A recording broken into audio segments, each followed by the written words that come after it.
मैंने लोगों से बात की तो उसमें कुछ लोगों ने बोला कि आजकल जो संघ में नए लोग आ रहे हैं वो कुछ इस तरह के हैं कि राजनीति में एंट्री है करनी है तो एक एंट्री गेट के तौर पे संघ को ले रहे हैं। भाजपा में एंट्री करनी है तो संघ में आप आ जाइए और आपको अच्छे से एंट्री मिल जाएगी। तो संयोग से लोगों ने कहा देखो साहब IT मिनिस्टर क्या कर रहा है, ये जिनका हाथ होना चाहिए माउस पे तो चले गए, दूसरे माउस पे चले गए वो। और मैं अभी कह रहा हूँ कि नीतीश कुमार में क्षमता है जो नरेंद्र मोदी के आसपास है। इस देश में जाति यथार्थ है, जातिवाद व्यर्थ है, फिर भी हिंदू समर्थ है। नमस्ते, मेरा नाम है वैभव और आप देखना शुरू कर चुके हैं न्यूज़िफाइड। न्यूज़िफाइड की वीडियो में आज हम बात करेंगे एक ऐसे नेता से जो 13वीं लोकसभा में अटल बिहारी वाजपेयी की सरकार में केंद्रीय कैबिनेट राज्य मंत्री रहे हैं। वे जितने प्रासंगिक केंद्र की राजनीति में उस वक्त थे, आज भी उतने ही प्रासंगिक बिहार की राजनीति में हैं। वे अभी विधान परिषद में बीजेपी से विधायक हैं, पर इनका परिचय सिर्फ यही खत्म नहीं होता। ये दलित मुद्दों के बड़े जानकार हैं। आज बात पूर्व केंद्रीय राज्य मंत्री डॉक्टर संजय पासवान से। स्वागत है सर आपका न्यूज़िफाइड में। सर, इंटरव्यू के स्टार्टिंग में अगर मैं राजनीति से इतर बात करूं तो आपका बचपन कैसा रहा, किस तरह की घर की स्थितियां थी और कैसे आप राजनीति के अंदर आए? देखिए, घर में बहुत साधारण किस्म से हम लोग पले बढ़े और जिस गांव में थे हम लोग वह गांव भी बहुत ही साधारण गांव था। बहुत पढ़ने पढ़ाने का माहौल नहीं था, लेकिन मेरे पिताजी ओवरसियर थे और पिडोल्डी होता है ना, पिडोल्डी में ओवरसियर थे तो और उस गांव के पढ़े लिखे पहले व्यक्ति पिताजी थे, तो उनकी इच्छा थी हम लोग को पढ़ाने लिखाने की, तो हम लोग उसमें पढ़े लिखे। और कुल मिलाकर के जितनी शक्ति जितनी पूंजी पिताजी ने लगाई पढ़ाई लिखाई में हम लोग के, हालांकि हम लोग को जो बनाना चाहते थे वो नहीं बन सका मैं। उनकी इच्छा थी कि हम सब लोग IAS IPS बने, जो होता है काम गार्जियन का फेस होता है, तो वो नहीं हो सका। लेकिन मैंने कहा पापा बाबूजी क्यों कि सब बाबूजी हम लोग तो वो नहीं बन सके, लेकिन IAS IPS को एक दिन मैं बहाल करूँगा, अपने स्टाफ में रखूँगा। और वो हुआ। जब मैं केंद्रीय राज्य मंत्री बना तो IAS मेरा PS था और IPS मेरा OST था जी। ये हुआ, तो ये एक महत्वपूर्ण बात है जो मैंने कहा आपको शेयर कर लें जी। तब भी पिताजी खुश नहीं हुए। हाँ, मेरे प्रोफेसर बनने से वो थोड़ा खुश थे कि प्रोफेसर हो तो ठीक हो। ये प्रोफेसर मतलब एकेडमिक लाइन में चाहते थे कि आप पढ़ाई लिखाई के हाँ, तो प्रशासनिक जॉब में, नहीं तो फिर प्रोफेसर बन गया तब फिर उनको अच्छा लगा। जी। बिहार में एक चीज़ देखी जाती है कि जितने भी नेता हैं वो 1975 की इमरजेंसी के बाद से उभरे हैं। आप उस दौर की क्या याद रखते हैं और मतलब आप उस समय पे कहाँ थे? नहीं, हम लोग उस दौर के नहीं हैं, हम लोग उसके बाद के दौर के हैं। हम लोग इतना ही याद है कि हम उस समय पढ़ते थे 9th क्लास में। तो 9th क्लास में देखा कि साहब पूरे स्कूल से बच्चे सब निकल गए। बच्चे निकल गए तो बच्चे एक रिक्शा वाला को रिक्शे वाले का हवा निकाल रहा था। संयोग से रिक्शा वाला जो था वो मेरे गांव का था जी। तो हमने कहा भाई क्यों इसको तंग कर रहे हो, ये बड़ा रहे आंदोलन है मतलब कि, तो एक स्वरूप मेरे मन में घुसा कि आंदोलन का तो उपद्रव थोड़ी होता है। और वो गाँव वाला रिक्शा वाला था वो तब वो विरोध कर रहा था, तो उसको लोगों ने कुछ पीट पाट भी दिया, हमारे गांव का था, तो हम उसके लिए खड़े हो गए। मुझे इतना याद है कि बहुत हुड़दंग हो रहा था, ये सब हो रहा था, क्योंकि मैं 75 में 9th क्लास में था और 77 में मैंने मेट्रिकुलेशन किया। तो एक मूवमेंट का दौर था वह, तो उस दौर में हमें मेरी बहुत भागीदारी हम लोग की नहीं थी इसलिए। लेकिन बाकी जो अभी लोग हैं चल रहे हैं, क्योंकि हम लोग को लोग समझते हैं उस दौर के हम रहे होंगे, लेकिन मैं उसके बहुत बाद के दौर का हूँ। और मेरी पॉलिटिकल जर्नी शुरू होती है मोटा मोटी कॉलेज लाइफ से। नक्सल आंदोलन से आप जो हाँ, है वो जुड़े थे। वो जो आइसा अभी संगठन है, एक ऑल इंडिया स्टूडेंट एसोसिएशन जो आइसा है, उसके हम लोग फाउंडर में थे। उससे पहले वहाँ ABSU था, ऑल बिहार स्टूडेंट्स यूनियन था। कौन सी यूनिवर्सिटी में आप पढ़ रहे थे? पटना यूनिवर्सिटी में। पटना यूनिवर्सिटी साइंस कॉलेज में मैंने पढ़ा, जो पटना बिहार का बेस्ट कॉलेज है। बिल्कुल। क्योंकि मैट्रिक में अच्छा नंबर आ गया था, उसमें एडमिशन हो गया हम लोग उसमें, तो वहाँ से पढ़ने लगे। BSc फिजिक्स ऑनर्स किया, फिर बाद में लगा कि साइंस में ज़्यादा महत्वपूर्ण सेंस है, तो मैं साइंस से कन्वर्ट कर गया, सोशल साइंस में आ गया। और फिर मैनेजमेंट का पढ़ाई मैंने किया। लेबर एंड सोशल वेलफेयर एक डिपार्टमेंट है PG का, वहीं से मैंने MA किया, फिर मैंने PhD किया वहीं से, और उसी विभाग में प्रोफेसर भी मैं हो गया। मतलब जो मैं बात अगर नक्सल आंदोलन की करूं कि एक समय पे आप नक्सल आंदोलन से जुड़े थे और आज बिल्कुल दक्षिण पंथ के साथ हैं, तो ये बीच की यात्रा जो है इसके बारे में अगर कुछ बताएं तो। देखिए, कुल मिलाकर के वो वामपंथी संगठनों ने या उस समय के जो संगठन थे उन्होंने एक अच्छी खासी ट्रेनिंग दिया हम लोग को, और ट्रेनिंग दिया जिसके प्रति हम लोग का आज भी भाव है कि हमारे लिए जस्टिस फर्स्ट है, कि पहले न्याय हो, जस्टिस फर्स्ट हो, उसके थ्रू फिर इक्वलिटी आ जाए, उसके थ्रू फिर लिबर्टी मिल जाए हम लोग को, फिर प्रॉस्पेरिटी हो जाए हम लोगों की, ये है। लेकिन जस्टिस फर्स्ट है, ये भाव जगा, और एक मन में मोटा मोटी एक जो विचारधारा है, मानता हमारी है, उस मानताओं को एक ताकत मिला, बल मिला उस संगठन होने के कारण, जो आज भी मुझे उस बात पे निश्चित रूप से मुझे गर्व है इस बात का कि हमारी प्रशिक्षण ऐसी हुई जिस प्रशिक्षण से मन में कुछ बुनियादी बातें जो हैं या कुछ बुनियादी दृष्टिकोण जो बना हमारा, उसको आज भी मेंटेन किया हम लोगों ने। जैसे कि कभी राजनीति में चापलूसी नहीं करना, दूसरी बात की अस्पष्टवादिता, स्पष्ट ढंग से अपनी बातों को रखना, लोगों को कहना, लोगों को बुरा लगे भला लगे अपनी बात कह देना चाहिए, हाँ किसी को आहत करने के लिए नहीं। अगर हमें चुनना पड़े कि साहब आहत और राहत, तो राहत मेरे लिए फर्स्ट है, क्योंकि हम लोग का आहत मन रहा है, हम लोग जिस समाज के आते हैं हम लोग ऐसे ही बहुत आहत और बहुत व्यथित मन रहा हम लोग का है, जैसे कोई और आहत और व्यथित न हो ये प्रयास करते हैं हम लोग, चाहे वाणी से हो, व्यवहार से हो या विचार से हो, तो कोई एग्रीव्ड ना हो, कोई दुखित ना हो, किसी का मन आहत ना हो, ये ध्यान रखते हुए अपनी बातों को कहना।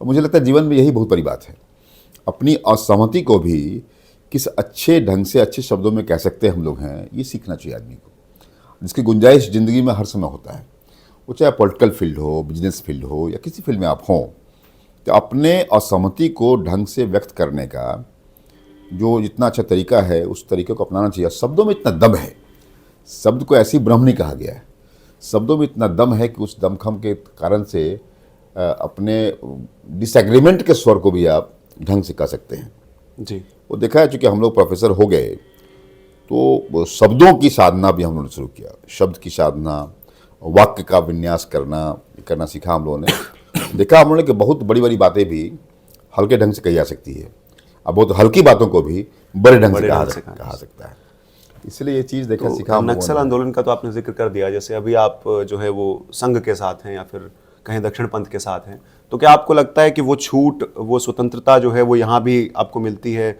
उसी तरह से आपको मंच मिलता है?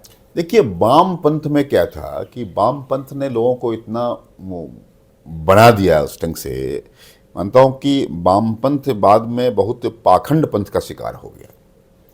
ये मुझे लगता है कि कहने के लिए उसकी आइडियोलॉजी ठीक है, आइडियोलॉजी देखने में सुनने में अच्छा लगता है, लेकिन कुल मिला के जो आइडियोलॉजी को इम्प्लीमेंट करने वाले जो लोग थे, जो एजेंसी थी, चाहे उनका पॉलिट ब्यूरो रहा हो चाहे बाकी रहा हो, उन सब लोगों ने इस देश के मर्म को नहीं समझा। इस देश के मर्म की समझदारी निश्चित तौर से राष्ट्रीय स्वयंसेवक संघ को बहुत ज़्यादा है।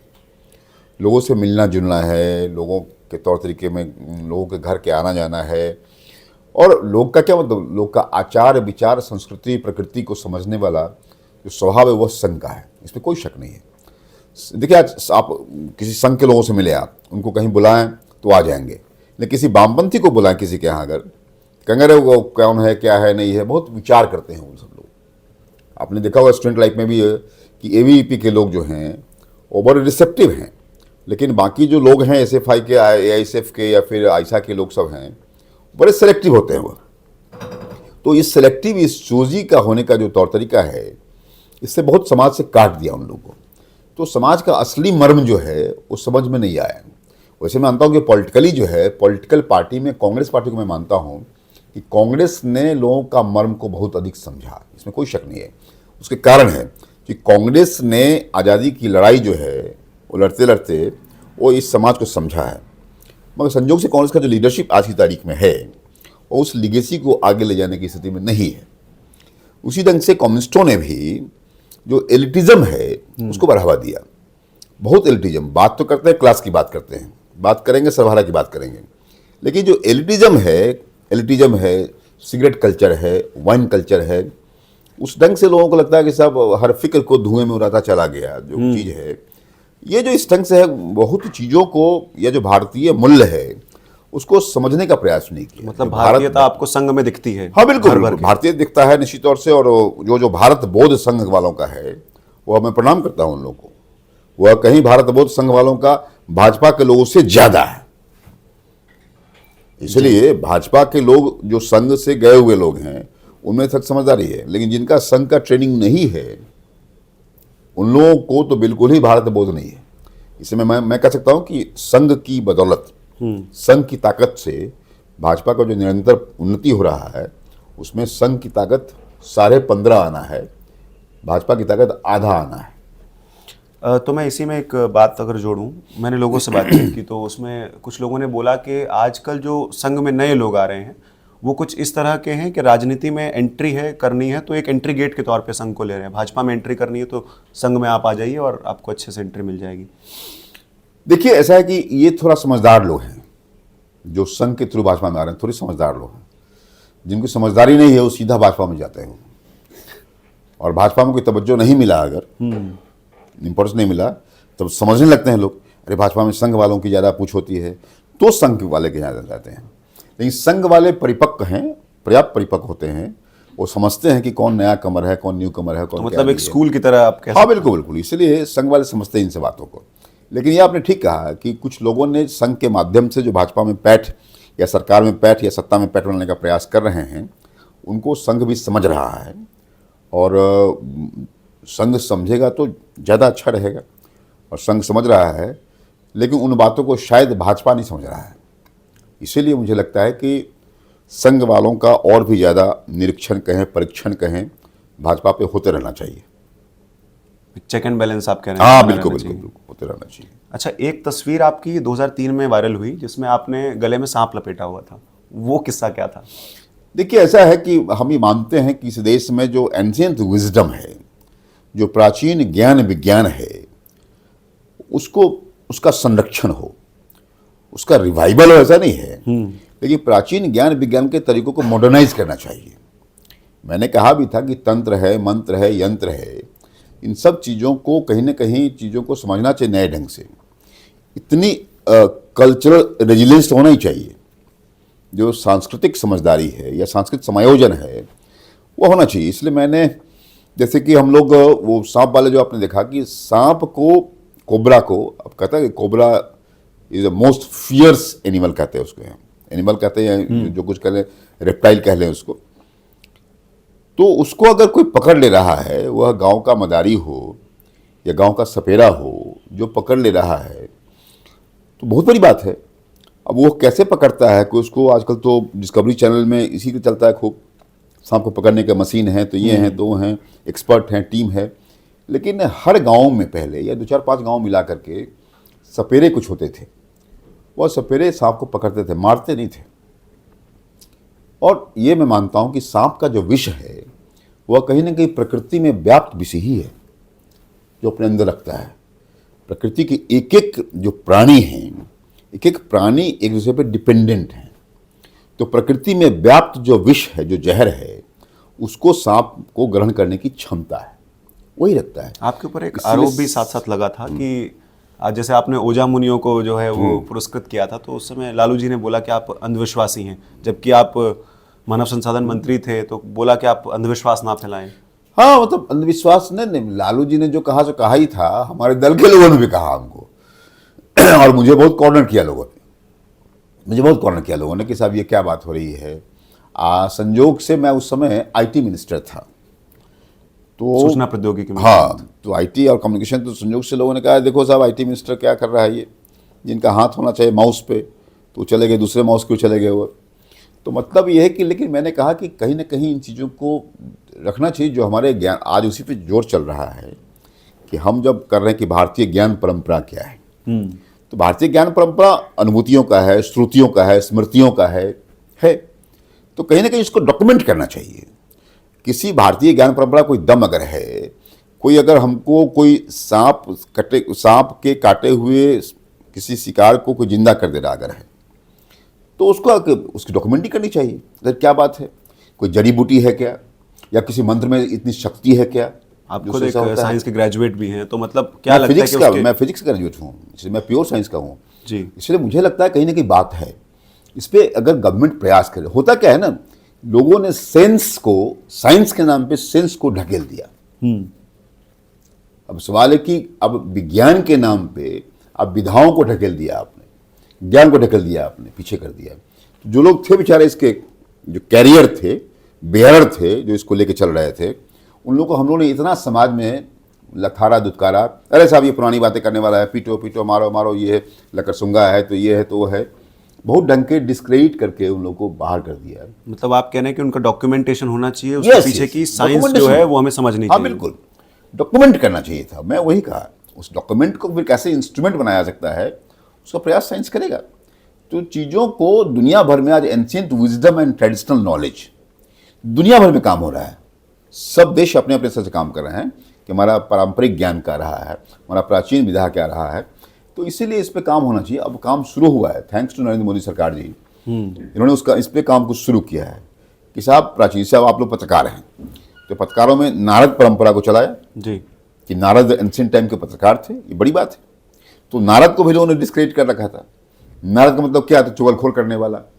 लेकिन नारद को सम्मान दिया, वर्तमान सरकार ने बहुत जगह नारद सम्मान वगैरह मिलना शुरू हुआ है जी। तो नारद का मतलब पत्रकारिता करना।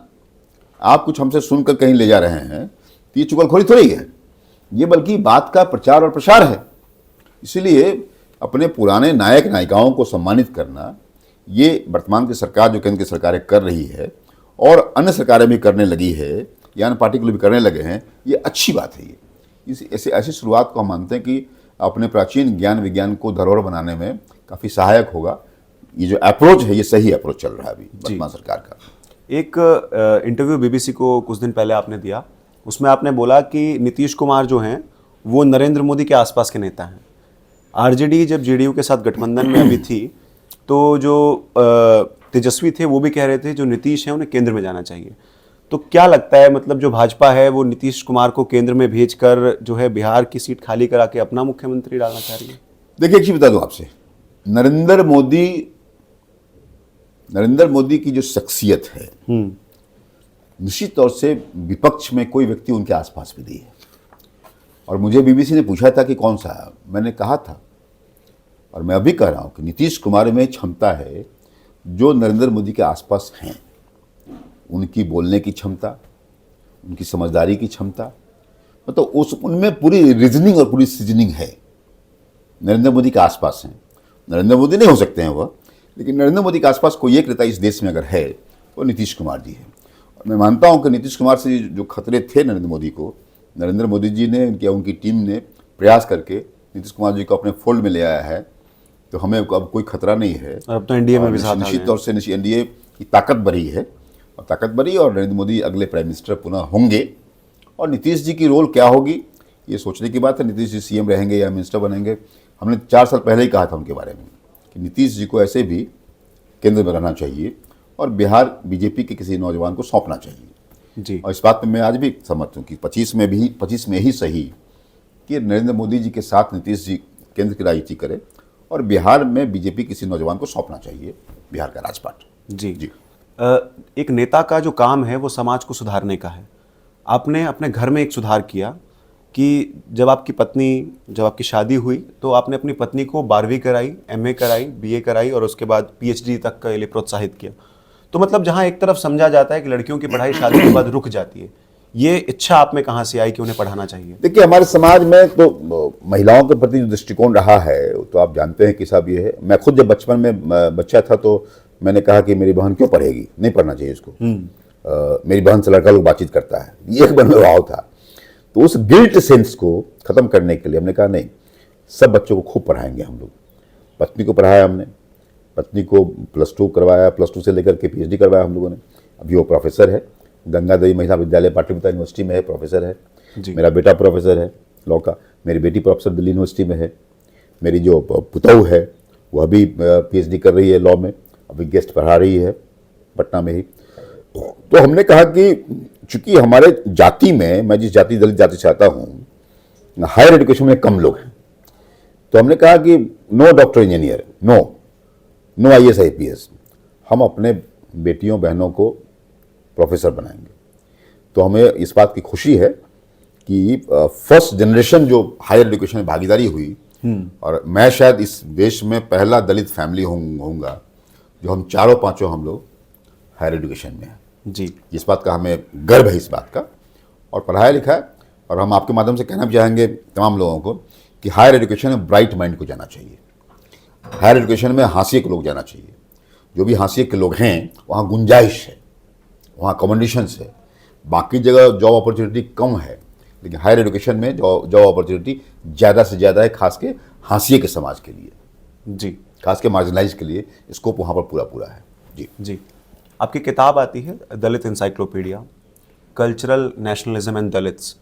एक तरह से जो भारत में कास्ट डिफरेंस है, आपको क्या लगता है कि कौन सा सही तरीका हो सकता है इस कास्ट के डिफरेंस को कम करने का? इस देश में जाति यथार्थ है, जातिवाद व्यर्थ है, फिर भी हिंदू समर्थ है। अंग्रेजी में कहते हैं इसको caste is reality, casteism is brutality, still Hinduism is full of charities, of course less parities. थोड़ा इनइक्वलिटी है। तो हम ये मानते हैं कि जाति व्यवस्था को, जाति व्यवस्था नहीं, जाति संस्कृति है यहाँ की। जाति से लोग बहुत भागने लगते हैं। जाति की बात कीजिए अगर तो बहुत लोग भागने लगते हैं। हम मानते हैं कि ये भागना ठीक नहीं है। और इस देश में तमाम निर्णय, चाहे राजनीति हो, चाहे अर्थनीति हो, चाहे समाज नीति हो, चाहे बौद्धिक नीति, चाहे शिक्षा नीति हो, तमाम राजनीति में जाति का बड़ा इम्पैक्ट है। 5 साल हम लोग जाति भूल जाते हैं, लेकिन थैंक्स टू इलेक्शन कि पुनः जाति को हम लोग याद कर लेते हैं और जाति पुनः 5 साल के लिए जिंदा हो जाती है। तो जाति हर जगह है, बिजनेस व्यापार में है। आप देखिए टाइम्स ऑफ इंडिया जो परिवार है, एक खास स्टेज के बाद से केवल जैन लोग रहेंगे। हिंदुस्तान टाइम्स का जो ग्रुप है, एक खास पद के बाद से केवल बिरला परिवार के लोग रहेंगे। जी। दैनिक भास्कर के लोग हैं, केवल अग्रवाल परिवार के लोग रहेंगे। है तो जातियों पे जो ट्रस्ट है, जो भरोसा है, वो किसी और पर नहीं है। और जहां जहां जो लोग, जैसे इस देश में क्या है, राजनीति में देख लें आप, परिवार पे ज्यादा भरोसा करता है लोग। हम लोग राजा प्रजा वाला देश है, राजा प्रजा का देश है, तो लाइक करता है लोग। बाप का बेटा अगर है, अब भाई अगर है, देखिए रामविलास जी का परिवार जो है, तो भाई के प्रति आकर्षण कम होता है, बेटा के प्रति आकर्षण ज्यादा होता है। जी। शरद पवार का देख लीजिए आप, शरद पवार के भतीजे के प्रति आकर्षण कम है, बेटी के प्रति ज्यादा है। मतलब शरद जी को जो पूंजी है वह बेटी को ट्रांसफर हो रहा है। ये स्वभाव है, इंडियन साइके का स्वभाव है ये। इसलिए यहाँ जो डेमोक्रेसी है, इस डेमोक्रेसी में परिवारवाद को बहुत नकार नहीं सकते हैं आप। एक बात ये थी, जैसे आज के कुछ दलित नेता जो हैं, वो या तो खुद को हिंदू पहचान से अलग करते हैं, या फिर इस मुद्दे को इस तरह से दिखाते हैं कि ये दलित वर्सेस अन्य जातियां हैं।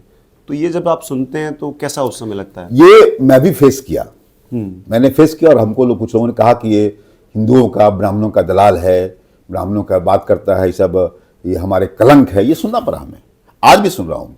मैं वही प्रयास कर रहा हूं इन दिनों कि कैसे समरसता का भाव है। मेरा जो समरसता है वह समरसता का 100 समता है, ममता है, रमता है, फिर जो 100 है वो समानता है, और तारतमता है। अंग्रेजी में कह लें उसको इक्विटी है, समता, ममता जो है डिग्निटी है, रमता सिंसिरिटी है, समानता इक्वलिटी है, और जो तारतम्यता है वो कॉम्प्लीमेंटरिटी है। समरसता के लिए लोग हमको कहते हैं कि समरसता की बात करता है क्योंकि सामाजिक न्याय का विरोध करने वाला है। हमने कहा सामाजिक न्याय से आय की बात मैं कर रहा हूं। हम कह रहे हैं कि समता भी हो, समानता भी हो, इक्विटी भी हो, इक्वलिटी भी हो, सिंसियरिटी भी हो, डिग्निटी भी हो। आज दुनिया भर में डिग्निटी कैंपेन चल रहा है, डिग्निटी का मूवमेंट चल रहा है कि हमें भी सम्मान दो, हमको भी सुनो, और हमको सुन के उस पर अमल करो। ये डिग्निटी की बात कर रहा है लोग। जी। डिग्निटी प्रॉस्पेरिटी से बहुत आगे चला गया है। इसलिए मैं कहता हूं कि बात सामाजिक न्याय से आय की बात मैं कर रहा हूं कि सामाजिक न्याय का मतलब केवल ही नहीं कि साहब कुछ बैकवर्ड जातियों पे, कुछ दलित जातियों पे सिमट कर रह जाए, वो और नीचे जाए। It's a continuous process. Dalit है, महादलित की ओर जाए, अति दलित की ओर जाए, पिछड़ा है, अति पिछड़ा की ओर जाए, सवर्ण है, गरीब सवर्ण की ओर जाए। ये समरसता है, और वो मैं बड़ा लड़ाई लड़ रहा हूं। और बड़ा मतलब मेरा अपना ये है कि कैसे इन चीज़ों को दलित समाज से दूर किया जाए। हम हिंदू थे, हिंदू धर्म को बचाने में जितना योगदान गरीबों का है, दलितों का है, उतना योगदान सवर्णों का नहीं है। हम सुलझ रहे हैं, सवर्ण समाज हमारा कमांडर रहा है। संख्या सोल्जर की ज़्यादा होती है, किसी जंग में सोल्जर ज़्यादा होती है, इसलिए कमांडर समाज जो है कमांडर रहा है। इसलिए मुझे लगता है कि इस बात को लेकर मैं प्रयास कर रहा हूँ और मैं सफल भी हो रहा हूँ कि समरसता का भाव लोगों में जग रहा है और हिंदू धर्म के प्रति जो एक दुराग्रह है, दुराग्रह कम हो रहा है, खत्म नहीं हुआ है, कम हो रहा है। तब तो भाजपा की सरकार लगातार बन रही है। जी, एक आखिरी प्रश्न मेरा ये रहेगा कि आप अटल जी की सरकार में जो है वो कैबिनेट राज्य मंत्री थे, उसके बाद अब जो है नरेंद्र मोदी की सरकार है, उसमें भी आप बिहार से विधान परिषद के विधायक हैं, तो क्या कार्यशैली में क्या मतलब अंतर आप देखते हैं दोनों की? देखिए, अटल जी एक आइडियल हिंदू थे, नरेंद्र मोदी एक रिवॉल्यूशनरी हिंदू है। एक आदर्श हिंदू होना, एक क्रांतिकारी हिंदू होना, इसीलिए क्रांतिकारी हिंदू है। क्रांति शब्द जो आता है तो थोड़ा स्पीड उसका बढ़ता है, और जो आदर्श हिंदू थे तो थोड़ा इवोल्यूशन है वह, इसलिए नरेंद्र मोदी रिवॉल्यूशन है और अटल जी इवोल्यूशन थे वह। जी, उद्भव था उनका, विकास था उनका। इसलिए कुल मिलाकर के मैं मानता हूं कि दोनों का अपना अपना टाइम है। उनके टाइम में वह आइडियलिज्म जरूरी था, इनके टाइम में यह रिवॉल्यूशन जरूरी था। तो दोनों ही अपने अपने पक्ष के लिए ये कर रहे हैं और आज निश्चित तौर से इलेक्टोरल गेन है नरेंद्र मोदी जी का, लेकिन पॉलिटिकल गेन अटल जी का था। जी जी, बहुत शुक्रिया सर। तो ये थे हमारे साथ डॉक्टर संजय पासवान। इन्होंने आज हमसे बात की, खुलकर बात की। मैं कहूँगा कि जो बिहार की राजनीति है उस पर बात की, केंद्र की जो उस दौर की राजनीति थी उस पर बात की, जो आज की राजनीति है उस पर बात की। तो सर, आपने जो इतना बहुमूल्य समय हमारे दर्शकों के लिए दिया, इसके लिए बहुत बहुत धन्यवाद। और आगे भी इस तरह के वीडियोस देखने के लिए आप न्यूज़िफाइड को सब्सक्राइब कर लीजिए और बने रहिए हमारे साथ।